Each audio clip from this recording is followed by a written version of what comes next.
Ką baigėsi varžybas, sveikiname varžovus, šaunuoliai, nugalėjo pelnytai, atėjom užmigę ant laurų, lyderiai didėjai.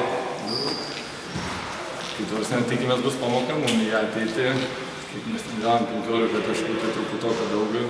Vienas asmeniškai, prasme, nemačiau žibančių akių, kad čia būtų pelnyta pergalė iš mūsų pusės. Tai tikrai važiuoja pelnytai, apie teisėjavimą čia per daug kalbam, gal tai to nebesakysim nieko. Lauksim ir kilintam nulį. Nieko čia per daug nėra tos varžybos, tai čia ne iš mūsų pusės irgi kažkokia nurodė. Bet tikrai nesiteisinam, ateityje tokių kliurkų nebus. Ačiū.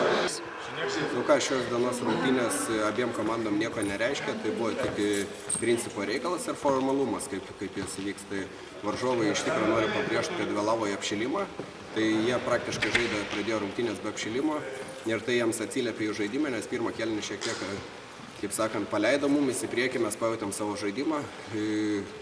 Toliau jiem nelabai sekėsi gintis, baudavosi, šiek tiek nervuotis pradėjo, tas įtakojo, kaip sakant, tolimesnį rungtynių eigą. Ir noriu padėkoti vyram, kad neatsipalaidavom, kaip kas būna įprastai mums per kiekvienas varžybas, mes krentam į duobę tokia didelė. Šiandien nekritom į duobę, šiandien žaidėm toliau savo žaidimą.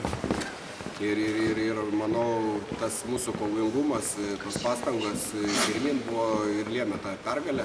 Nors aš manau, kad varžovai irgi norėjo laimėti, stengiasi, tačiau dar kartą pabrėšiu, kad manau, jiem pritrūko apšilimo ir šiek tiek šaltakraujiškumo svarbesniais momentais, būtent susižaidime ir perdavimuose, nes jie klydo gan tokiose paprastose situacijose, kaip 2-2 žaisdami, daug kamuolių išmetė į užribį, kaip sakant. Tačiau, manau, jie išlieka vis tiek turnyro favoritai, kautis dėl pirmos vietos. Ir stengsimės papulti į ketvertuką su komanda. Aišku, nebus lengva, nes mūsų laukia labai stipri komanda JTRV, tai norėčiau palinkėti gerų atkrintamųjų varžybų visom komandom ir kad laimėtų stipriausia komanda.